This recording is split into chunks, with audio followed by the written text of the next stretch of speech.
Hello, everyone. Today's a special day for me because I get to welcome to our chat today someone who's actually made a big difference in my life and in my business. She was one of the first people we worked with in the very early days of getting Thinkific started. She gave me a lot of great advice and helped introduce some of our earliest customers and clients.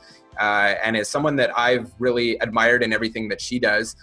She really spans a broad spectrum in business and personal success, from serial entrepreneur, TV personality.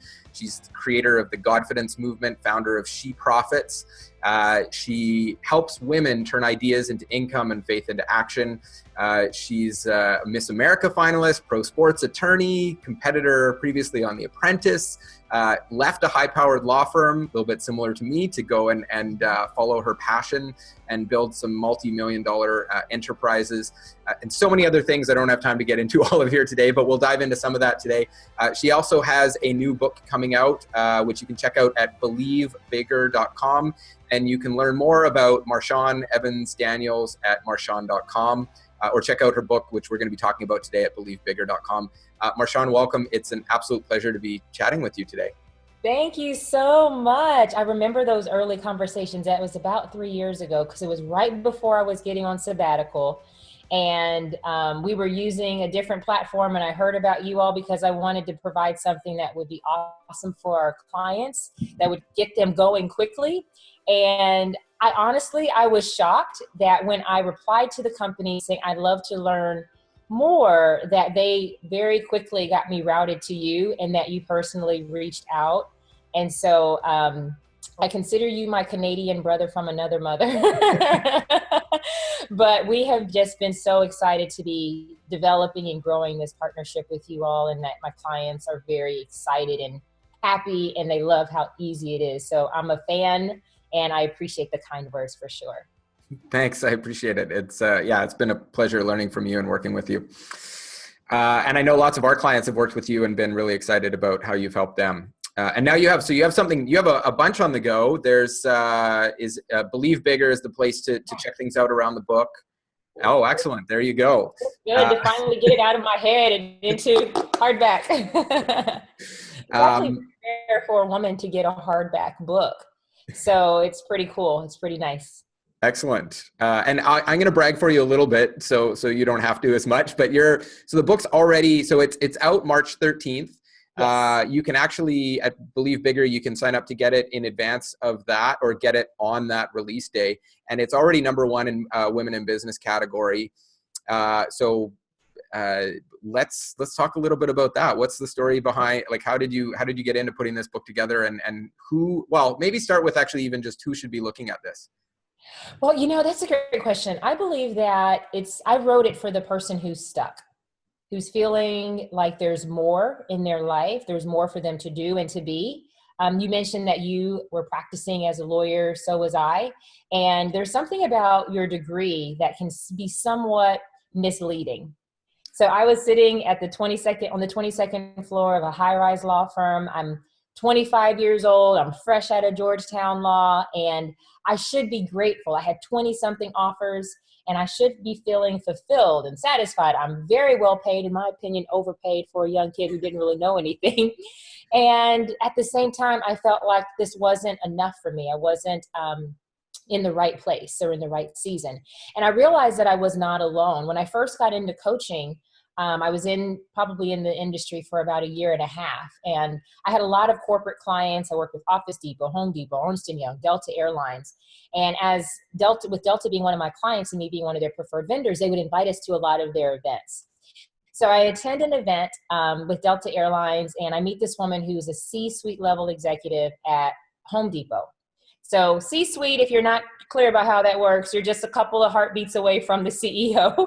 So she's super successful, very prominent, someone I had actually always wanted to get FaceTime with.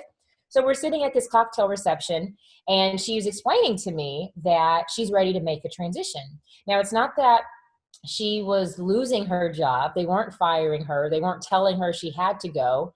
She's at the top of her game. She's overcome so many obstacles, broken barriers. She's a leader nationally and globally. But still, she was feeling this tug, this sense of discontentment. So I looked around and I saw a cocktail napkin. And I flipped it over and I wanted to share with her something that I had journaled in one of my business journals. And I always draw frameworks. You know, you think about how people draw sequences. I've been doing that since I was probably in high school. When I see an idea, I kind of map it out. So I hadn't shared this with anybody yet. And I pulled this napkin out, and the first thing I drew was a box because I wanted her to understand where she was in her journey. And in the first box, I wrote in the words discovery. And the first stage of this journey of figuring out who we are, what we're here for, and really the path to our purpose starts here in discovery. And in this first stage, we ask the question, who am I supposed to be? So I just shared with her, this is what we're trying to figure out in the early stages of life, the do's and the don'ts, the rules, the what we're supposed to do, what we're not supposed to do, and how to not get in trouble. For me, it was how to not get my name on the board with checks for talking too much. You know, how to fit in, how to figure out how to navigate life. I think also, particularly, I won't say it's just for women, but I think it impacts women differently.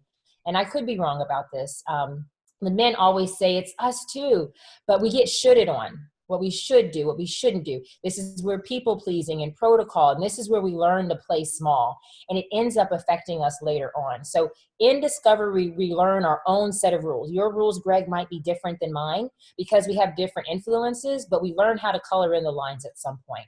So then on the next box, she was like, that's interesting. So she started thinking, wow, what rules have I been being guided by? What are some of the inner tapes? What are some of the things that maybe I was told?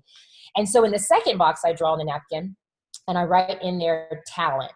And I explain that there are these 5 talent mountains that all of us climb. And in the second phase, we ask the question, who did I decide to be? Now, when we go and we get these degrees, and we get degrees that turn into jobs, and they turn into these mountains that we climb to get to the top of the ladder, right? So if we're lawyers, we want to be a partner. If you're at a law firm, that's the pinnacle. That's arriving at the top of Mount Everest. And so she was at that place. And so she really resonated with these 5 mountains. I'll let those who read Believe Bigger discover the 5 of them, but one is the money mountain. So as entrepreneurs, we can be very addicted to this mountain because these also become our labels and our titles. So she was like, well, this is all I've known. And I could relate to that too, because I'm kind of I love to win. I did The Apprentice. I was in Miss America. I like to compete and I like to win. I had 8 male cousins and 2 brothers, and I like to hang with them. I watched WWF wrestling growing up. Like, I love competition. So the talent mountain is very dangerous for someone like me, because if there's a mountain, I'll climb it and I'll show you how. I'll leave you in the dust. That's kind of my mentality. So she related to that. And also there's other things like motherhood or being a spouse and marriage. So the question is, which mountain has really been consuming your life and your identity? Because if you're not clear about that, when the tug for entrepreneurship comes, you will think that it's beyond you, or that it's too much for you, or that you can't do it. And so what she was feeling was this discontent. So I moved on, and I'll go through the rest of these really quickly. And stage 3 is called the gap. It's the in-between place. I call it kind of like the space between your Egypt and your promised land. You're not quite where you were, but you're also not where you want to be. And when you're trying to think about how to reinvent your life or start something new, you're kind of in this little purgatory space that's awkward. It's confusing. You feel like you're not sure and uncertain because you stepped out of talent where you were the master and you knew what you were doing. So you're stepping into this obscure place of newness. Stage 4, I drew a box, and that is called gifts. And I wrote the word gifts in there. And so she's looking. Now, this is a small little napkin. We're doing all this over a napkin. And I write the word gifts in there, and I explain that all of us have unique abilities that are different than our talents. Our talents are what we've been trained to do: being a lawyer, being an executive, managing people. All of those can be gifts, but oftentimes they're talents, because anything you work on, you can get better at. But it doesn't mean it's what you were born to do. It doesn't mean that that's the limit of your greatness. And so we talked about gifts and superpowers and finding your voice. And then finally, on the last box, I wrote the words influence. And in influence, we asked the question, where am I now being sent to lead, to impact, and to change lives? And so I put the napkin in front of her, and I asked her, before I could even finish, where are you? She immediately put her finger in the middle on the gap. Mm-hmm. And she says, that's where I'm at right now. And that's why I wrote Believe Bigger, because I believe that most people are in this space that I write about called the gap. And our job as entrepreneurs is to understand not whether our clients are in the gap, but what kind of gap are they in? And then personally, most people on the planet, entrepreneurs included, we don't know our purpose. Most people don't know their purpose. They can't articulate it. They may know their passion. They may know an idea or even their abilities. But being able to clearly articulate your purpose is a game changer for you personally, spiritually, and financially. It makes you more responsible with how you use your time and how you show up for those that you are called to lead and serve. And so to me, purpose is so multifaceted, but that's why I wrote the book and that's who it's for. So that, I promise, will be my longest answer to any question that you ask. So hopefully that sets the stage. No, that's great. And it does. And there's so many questions I could dive into there. So you started, that napkin conversation was when? That was 2011. Okay. And so you've been using that framework with clients and people since then, and even personally? Yes. And it's something that I've been teaching primarily in my private clients. So we have a new initiative that we've rebranded as She Profits, but in my coaching company, which has grown to be the largest coaching company for women of faith in the country, we do events, high-end mastermind programs and high-end coaching, and also online courses. Mm-hmm. And so we teach this, and now it's gone from a napkin to a double wide flip chart and huge screens and monitors with those who come from around the world to our events. But yeah, I've been teaching it, and I'm excited because something that can happen when we get into coaching is that we get in the bubble of being with our clients and growing our companies. And I just felt a tug, similar to the same tug I had at my law firm, feeling like I want to do something more. Mm-hmm. And while I love working with my clients, I felt like I wanted more people to get in the trenches. So to go to the tree tops and to present a message for women around the world who don't even know that they have superpowers, that they have a voice, or they have a unique skill that's different maybe than what they've learned or what they've trained to do. Mm-hmm. Because this is a season for really those who have gifts to really operate and use them in unique ways to change the world. So that's why I wrote Believe Bigger, so that we can learn to believe beyond what we've been through, beyond what we've known, and step into a bolder life that's also more profitable as well. Excellent. So for someone watching here, if they're at a place, maybe they are on top of one of these mountains, but they're looking for the next opportunity, their next thing, or feeling like they're a bit stuck in that, okay, I've climbed this, but what's next? Or what, I'm not entirely happy here. That's sort of that feeling you're getting as to like, I'm a little bit stuck on where do I go from here? Or what do I want to be doing? Or is this really where I want to be sitting for the rest of my life? Yeah. So the thing that I call that, on the map, I talk about this thing called the tug. Yeah. And the tug is that feeling. It's that nagging, recurring feeling of, I need to do this, or a dream that you've been having, a desire that just won't go away, or even something as simple as, maybe I should do this. Or here's how we really miss it, is because we say, somebody should really do that. Somebody should create this. And really, that's really, to me, guidance of you getting an understanding of what you're supposed to do, what you're capable of doing. The problem is we maybe have never done it before. And one of the key phrases or principles I also talk about in the book is there are many things that you've learned to do well, but there are other things that you've never done that you do even better. And that concept that there are other levels to your excellence and your greatness that, again, may have nothing to do with your degree. Our degrees and the titles that we wear, those can become idols that really block us from the incredible. And so when you're feeling that tug, it's what I believe it, and I've learned that men have a womb too, Greg, just stick with me for a second, that it's really purpose inside of your destiny womb saying, hey, I'm too small. I'm too big for the small place you have me in. So if you've got this big idea and you're frustrated because your boss doesn't give you the opportunity to fulfill and explore your creativity, and you feel like the man is keeping me down and all that stuff, you know what? Thank goodness they are, because that's probably not where your idea belongs anyway. And so you're experiencing these kind of contractions saying, hey, this is labor pains. It's time for you to move on to another place. And a baby can't stay in a small place for too long. And so you've sometimes just outgrown your garden. You've outgrown your season. And it's time to move forward. So the tug is a guidance system. It's designed to help get you into a bigger place because there are other people who need you. And if you've been praying for, hey, I want to find an idea or something that I can use to change the life of my family, want to change my own financial circumstances. That is going to result in something pulling you out of where you've been, because if it worked where you are right now, it would be working. So there's a reason that there's a tug to get you to move. Excellent. And so for like, I was kind of lucky in that, like, when I think experienced this personally, I was 24, 25, working at a law firm, but I had no mortgage, no kids, wasn't married yet. So it was easier for me to take that leap and embrace some risk there. And I certainly did.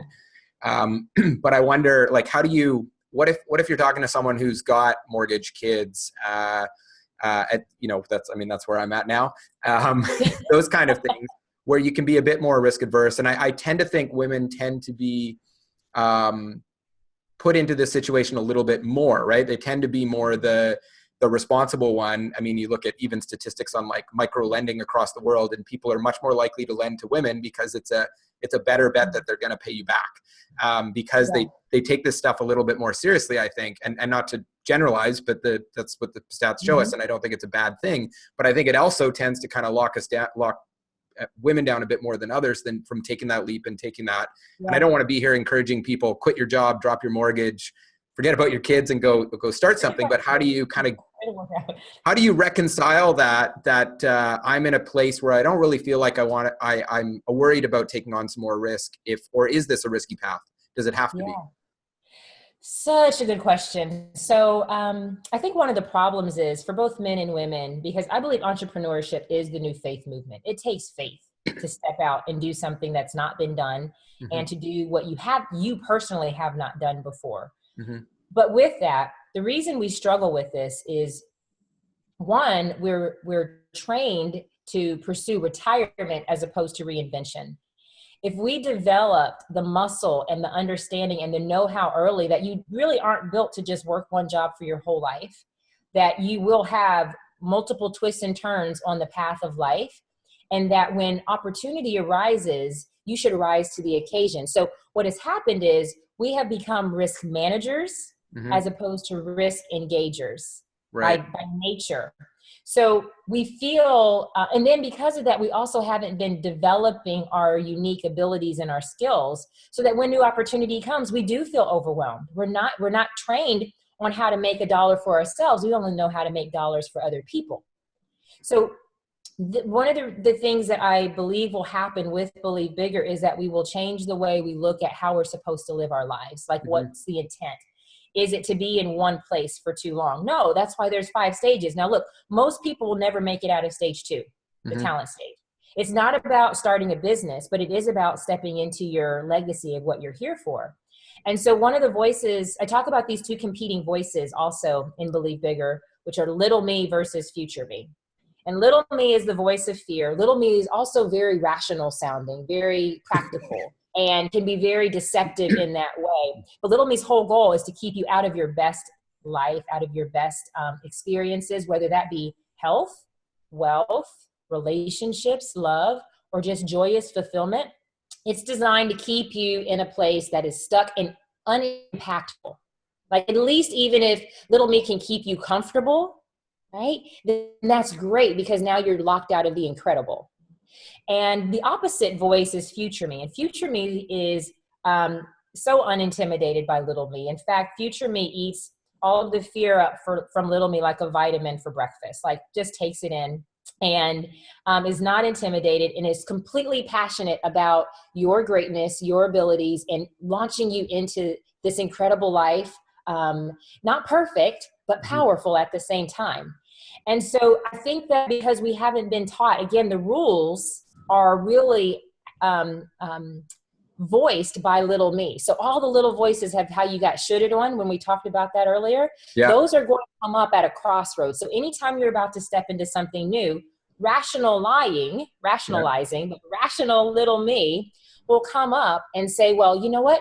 You don't have a degree for that. Now that might be a fact, but it may not be true. It's a fact that you don't have a degree, but it's not truth that you need it. So a lot of times people think, oh, I need something to qualify me, to validate me, to go and do this. And so what happens is we end up not building what we want for our families. We think we're being rational and responsible. But what we need to do is start investing in tools and training and research and other people, who can help us gain the confidence so that we don't have a vision that's underfunded. We can fund it when we elevate our skill set. Excellent. Yeah, and I've certainly heard that voice myself, and I think sometimes it can even be the voice of a friend or someone who's close to you who doesn't necessarily mean ill, but is sort of saying, you don't have a degree in that, so why would you go and do that thing? And yeah, sometimes there's a heavy magnetic pull towards the comfort zone. Like right. People don't want you to actually, they call it, I think the principle of the middle, the median, whatever it is. It's something about it. People don't want you to get too far above you. Mm-hmm. We always want to bring people up, but we don't want them to go too far. And when people start talking about what you can't do, because this happened to me when I decided to leave my law firm. Yep.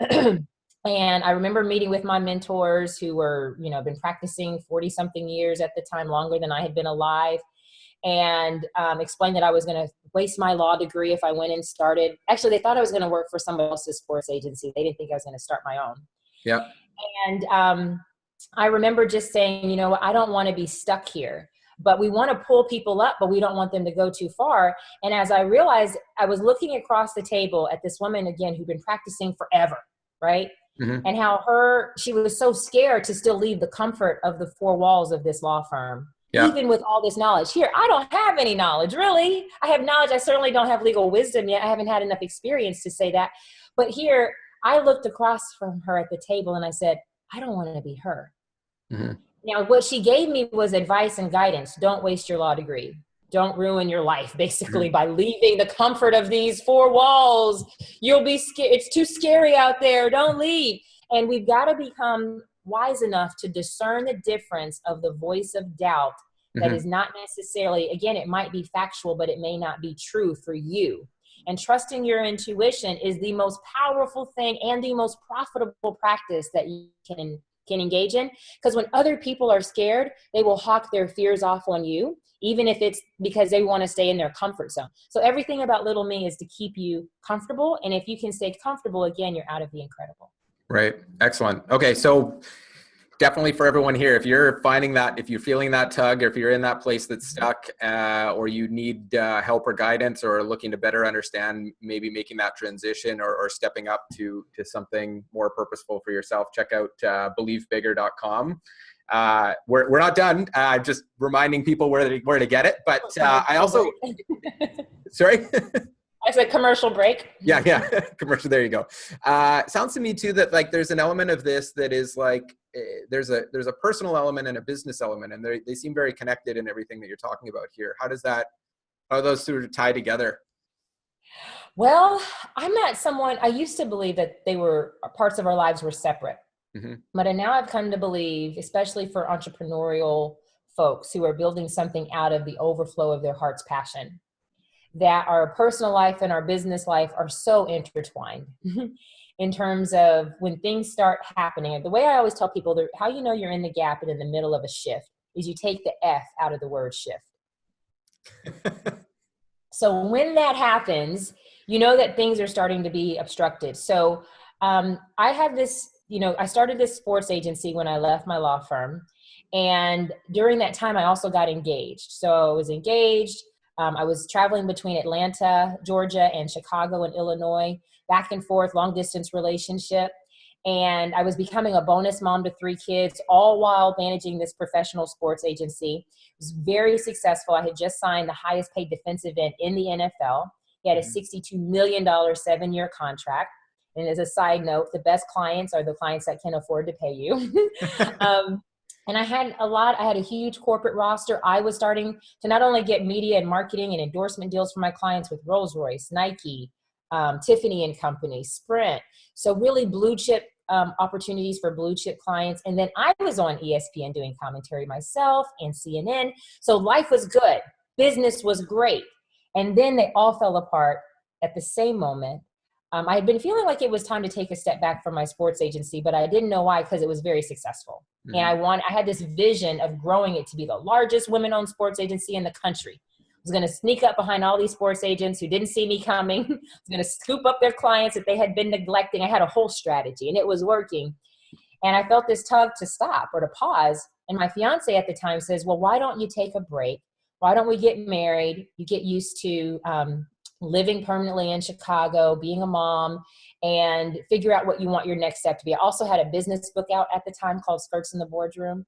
So it sounded really good. I mean, what woman does not want to hear that? Fellas, we love to hear that.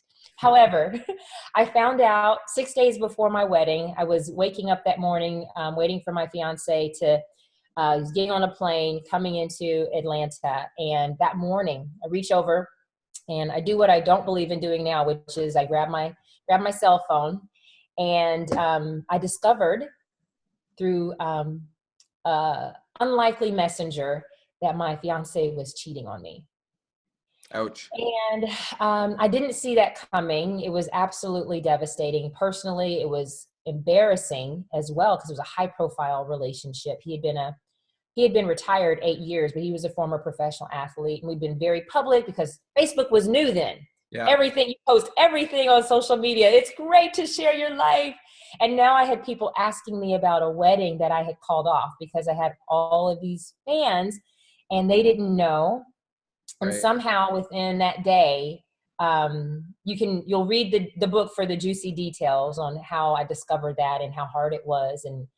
But I discovered on that day, and somehow within 24 hours, we were able to get 350 guests informed that there would be no wedding. Now, 6 days before, dress is paid for, venue is paid for, the minister is already set and had been doing our marriage premarital counseling. I had dresses and plural dresses, the cake, everything, all of that stuff. So my life fell apart, but I had also closed down my business to get married.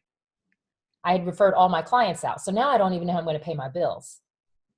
And so what I talk about in chapters 1 and 2 of Believe Bigger is this concept of split rock moments. Mm-hmm. And the split rock moment is when you find yourself in a hard place. You don't know how you got there. And I was embarrassed because I'm way too smart a chick to end up in this situation. I make good decisions. I'm a good judge of character. I'm admitted to practice before the Supreme Court. How does this happen to me? And what I realized is that moments like this happen not to devastate us, but to develop us. And inside of a rock, which represents being in the hard place, when you split it open, there's this passage that really spoke to me in the Bible when I was really just trying to rebuild my life and get my spirit back together. And I started praying. And this passage came to me in Isaiah that talks about the rock being split open and then new water coming forth. And also how this happened while people were just wandering through a desert. And I said, well, I feel like I'm in a desert. You know, I don't know how to pay my bills. I am depressed. I am embarrassed. And I said, but what are you trying to say? Are you trying to say that there's new life in the middle of a hard place? And so the idea and the premise behind Believing Bigger is embracing disruption as opposed to running from it. Looking at, well, maybe this isn't happening to me. Maybe it's happening for me because there's new life within me. And what's happened since then is that I've opened up an entirely new, I never wanted to work with women. That wasn't on my radar. I loved working with athletes. I had hazing experiences at my law firm with the women in leadership. So I didn't have a desire. And what I also learned is that oftentimes we miss our purpose because it's hidden in the middle of a place of pain. And so I have rebuilt my life into a multi-million-dollar coaching company that I would have never stepped into if I had stayed in sports, because that was comfortable because it was successful. So part of the shift is breaking up with success and stepping into significance. And we think if we do something that matters and that changes the lives of other people, that we won't be profitable. But my experience has been totally separate. So for me, as I stepped into my purpose and being authentic, and even for me building a faith-oriented business, where I wanted to help people of faith not feel like they had to be paupers, but how they could charge premium pricing, get on mainstream television, and be super successful.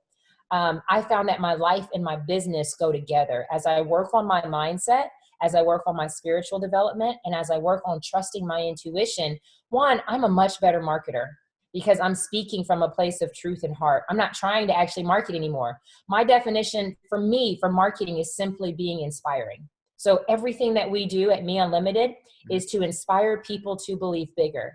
And that has been the magnet. But it's not, anyone can't just pick that message off a tree. That's the message of my life. So that has also turned into the legacy for my business. So you asked the question. I know I promised at the beginning that would have been my longest answer.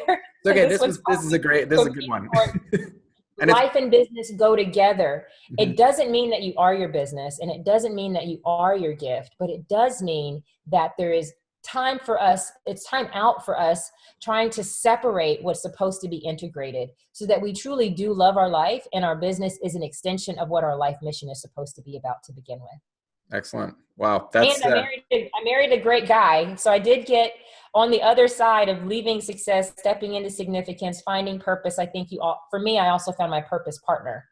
And so there's all kinds of good things. And I want to emphasize, it's not just about the money. There's nothing wrong with the money, but you could make money where you were. So on the other side is everything you're built for, a happy relationship and an amazing company too. Excellent. Yeah. And you've done, you did the successful law route, then the successful agency route, and now the successful, coaching and business, like in so many different areas. It's pretty amazing. So what do you say to someone? All I do is win. No, I'm just kidding. That is not how it feels most of the time, but it is nice to have some milestones, but there's definitely a bunch of dirt as well too along the way. Yeah, definitely. So what do you say to someone who's maybe in the middle of that and they're not sure? I think we all hit these dips along the way. Maybe we're in a dip or just we've seen some early success or some success and we're looking to take it to that next level. I don't know if like how much you get into that sort of like taking it beyond that in the book, but So the reason I say purpose is the most powerful force on the planet is Mm-hmm. because it is the great equalizer and realigner. When something is not working, again, it's not happening to you, it's happening for you. It's a great opportunity to figure out, what do I need to elevate? And to me, the concept of purpose is it anchors me back in, am I actually doing what I'm built to do, the way I'm built to do it? Mm-hmm. And also, are there other people that can help me do this better? So there's a couple of aspects to that. Mm-hmm. If you believe in something that is your mission and your assignment, and sometimes we can be pursuing something that we've called our purpose, but it's not, we've just chosen to make it that. Yeah. That's why I believe in doing the work. Mm-hmm. And when you read Believe Bigger, there is a section, a whole chapter dedicated to you clearly being able to articulate in a simple sentence what your purpose and your life mission is. Being able to understand that makes you intentional. When you bring purpose, not just the purpose you picked off the apple tree, but when you bring the clarity of that, very rarely have I seen that fail. Now, strategy, you might need some help with, right? You may not be the best at messaging. I think that one of my superpowers is messaging, particularly money messaging, and coming up with words and in moments and phrases of how do you take a complex message and simplify it. But I've been doing that my whole life. When I was 9 years old, mm-hmm. I was developing logos for my dad's company because it was super long. It was C. Evans Product Distribution Company. So I shortened it to CEPDC and drew a little diamond. Now I was 9 years old. No Mm-hmm. one knew to develop that. Didn't mean it wasn't a gift. So as I've gotten older, I've come to understand, and I actually discovered this when I was on The Apprentice, because I was in law school at the time, my last Mm-hmm. year of law school when I competed. And as we were doing all these major campaigns for Lamborghini and Star Wars and Bally Total Fitness, I was always the person who was coming up with the taglines. Mm-hmm. And when we competed against the men's team for the Lamborghini task, I was the project manager. We were at a disadvantage, quite frankly, as women, and most of us didn't know the difference between a Ferrari and a Lambo at the time. The guys grew up with those pictures on their walls as kids. Yep, I had a couple of those. So for us to win that task, to annihilate the men's team with presentation, and they loved everything that we put together from the commercial, the print campaigns, I started to realize maybe I actually am good at this. Mm-hmm. Maybe I'm great at this. So, but I know what I'm not great at. So sometimes when things aren't working is I'm putting myself in the wrong place where I'm not operating in my sweet spot. Sometimes I need someone who can show me how to do what I don't know how to do. And that's why I believe in personal development. I think you're out of integrity as a coach if you ask people to invest in you and you don't invest in a coach. I firmly believe that. that maybe one of the reasons why it's not working is because you're lying to your clients. You're saying that you believe in investment in something that you haven't done. And one of the things I also talk about in Believe Bigger is the concept of belief transference. I don't have to try that hard when I'm actually operating and doing something that is me. I am an investor. I invest in personal development. So I don't even have to really recruit clients. Clients come because investors get a return on an investment that they make, but you can't get a return on an investment that you've never made. So there's a lot of reasons why things may not be working out. Personal investment, personal belief, but also getting strategy, having people who can help you with your gifts so that you can operate in your superpower sweet spot as well. Excellent. Yeah, I invest in personal coaching for myself as well, and then I have a few free coaches too, which is nice.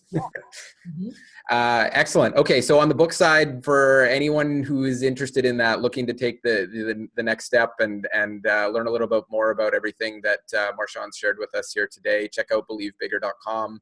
You can also learn more about Marshawn at marshawn.com. I did want to talk to you a little bit. So at Believe Bigger is where do you have some other stuff that goes along beside the book? Yes, and I'm super excited about that. So when you, so we have some amazing bonuses that I've created because I believe in honoring purpose-minded people. And so an individual who's just focused on themselves will invest in one copy. And I talk about the different levels of buying behaviors being spending, investing, and sowing, and those being 3 different things. So if you buy something, that's about the most inefficient buying behavior that there is. But if you invest with the intention, I'm going to get a copy of Believe Bigger because I'm actually investing in my understanding of my purpose because that's important to me. Now, an investor who is purpose-minded, knowing that their life is designed to have impact, will want to also do that for other people in advance. So we put together some bundles for people who have that mindset of, I'm going to think about 2 or 3 other people that I want to help take this purpose journey. They need this purpose map. They're in the gap. They're dealing with ish that's hit the fan. How can I help them move forward? So our trio bundle, well, first of all, if you buy a single copy, I'm offering a complimentary vision board workshop. I'm going to be non-seen for a moment because here's a sample of one of them. So I believe in vision boards holistically, and I'm doing a Believe Bigger vision board workshop. Every time I have done a vision board, I've been on national television talking about it just Excellent. A few days after that. So These things work. I also vision boarded my ring, and my wedding ring is the exact same ring that's on my vision board. No joke, no lie. I didn't even know that it was the same until after we were already engaged. Wow. So that's what you get if you go to believebigger.com. You can get your book anywhere, but you go back to believebigger.com, redeem it for the bonus, and you'll be registered for that vision board workshop. If you do the trio, you'll get that and also a 21-day devotional. If you do the 10-pack, we do that. And I'm also giving you a full video workshop on the purpose map. Now, here's what's awesome. Is I am gifting all of our bonuses and gifts are going to be available inside of our Thinkific platform.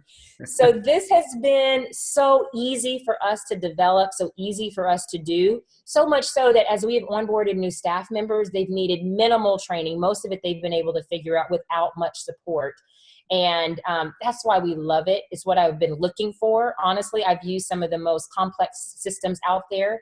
I'm very excited by a lot of the done-for-you services, but I'm also sometimes underwhelmed by some of the limitations. So I love Thinkific because you all are constantly innovative. I mean, Greg, you're pretty innovative for a lawyer. Pretty creative for a lawyer. And you have taken just the different advice and you can tell it's really delivered well inside of the platform. So all of the bonuses that we offer are inside of our Thinkific platform. So when you go to believebigger.com, if you've already been a user, you know how amazing the platform is. So you'll have ease in enjoying the gifts that we've made available to you to have classes and training and insight to complement the book. And so also some people are getting them for their programs. They're getting a whole case for their clients. So, and then some are giving them to prison ministry so that people in prison can learn how to believe bigger, or young girls. So whatever it is, we made it for purpose-minded people who don't just think of themselves, who also are saying, you know what, I want to help move the world forward. And you can learn more about that at Believe Bigger. Excellent. I appreciate that. That's awesome. Thanks. And I love the idea of investing in the people around you too. I usually, when I find a good book or a good resource, I'll pick up a bunch of copies for some of the team here and then share them around. So we'll do that That's with what Believe leaders Bigger do. too. That's what leaders do. So not surprised. So not surprised. And I'll also be on the road. We are planning to possibly come to Canada as well. But I'll be traveling really around the world to be doing tours and seminars on this. So I would love to hear from you all. If you met me though through Thinkific, here's what I'd love for you to do. When you purchase your book and you go and you do all the redemption stuff at BelieveBigger.com, tweet me your receipt and tell me Greg sent you. Tell me that Thinkific sent you. And I would love to meet you on the road. If you go to Marshawn.com, you'll also be able to get signed up for my newsletter. We've got some free gifts there. And you can even get a free, if you're still not sure if this is the right fit for you, if you go to BelieveBigger.com, we've got a free audio intro. So the book's available in audio format, digital format, CD, and hardback. All four versions. So you can go and you can download the free audio and get a teaser. If you're still on the fence, if you're like, Marshawn, I'm not convinced yet, you can go to BelieveBigger.com, listen to the audio. Most people have said that they're in tears by the time they listen to page 2. Wow. So hopefully you can listen, see if it resonates with you. And then if it does, I hope to help you in this journey of finding your purpose. Awesome. Okay. I'm going to go check that out right away. That's awesome. The one other question, just because it's kind of close to my heart, especially now that I have a 2-year-old girl at home, is women in leadership, and you being such a strong woman leader. And I know you've coached so many of them and worked with so many of them. And I don't want to frame this question any more than that. I'm just curious about your thoughts on the future of women in leadership and how that is now, and advice you have for aspiring women leaders. I'm so glad you asked that. I was told by a former agent, literary agent, about 7 years ago, when I was trying to write something about purpose and destiny and alignment. I was a little, as always, I think leaders are always a little ahead of their time, but I was told that the message I had would be too big and that the women would be too broken to receive it. And I needed to find something else. And I'm glad I was told that, because it gave me insight that even women in leadership are scared to believe bigger. And at least it redirected me into the fields of entrepreneurship. Mm-hmm. And if she hadn't told me that, I probably would have wrote a book that I had a feeling about, but now I know that these 5 stages are true. I've been through them. I've walked hundreds of people through these 5 stages. I've seen people reinvent and change their lives, from women with traumatic brain injuries, women dealing with depression, and men as well, coming out of the military, trying to figure out what's next, professional athletes looking to reinvent their lives, supermodels like Ashley Graham, who's on America's Next Top Model right now, and a cover of Sports Illustrated. I've walked with these women and these men through these stages and process. I also know, from a standpoint of personal peak performance and studying human behavior, what does it take to not just believe bigger, but live bolder? And I've put this all in one place. And I believe for us as women, one of the things I write about in the last chapter is the new rules of leadership for women. What I believe to be true is that we will never build beyond what we believe. And so my hope for your baby girl, and for both men and women, is that we would develop a new generation of young kids who, before they know how to write their ABCs, they know the 5 stages of purpose. They know, because her dad is going to tell her one day that, darling, you are called to lead and you are called to have influence, and you're going to have a great life, but your life matters. That's going to influence how she shows up with her choices when the bozo comes, or the deadbeat boy comes by. She's not even going to be fazed or interested, because she's operating with the sense of purpose early on. She knows her life matters. She knows she's here to be a joy, to be a delight, but that she has a brain, that she has a voice, that she has some superpowers. So that's my vision of how we shift the planet, quite frankly, where we're not just pursuing things, but we're developing ourselves in the talent stage. So yeah, she may go and get a job one day, maybe not with an entrepreneurial dad, but she's going to need to develop some skills and some depth, because one day she will be called to lead. One day she will be the warrior princess that is creating a cure for something or changing the world, but it will not be a surprise to her, because she will know from the time that she is young that this is what she was meant for, and that's actually why she's here. That, to me, is what it means to redefine leadership, that this is what we're supposed to do. It's not whether we're called to lead. The question is where, and is now our time? And to me, the answer is yes. Awesome. I really appreciate that. Thanks, Marshawn. That was amazing. So again, for everyone who wants to learn a little bit more, check out marshawn.com and believebigger.com for the book and all the other things we talked about there as well. Thanks so much. Thank you so much. Bye, everyone. I appreciate it, Greg. And tell your team, your awesome rock star team, I said hello to. Thanks. I will. Definitely. They'll appreciate it.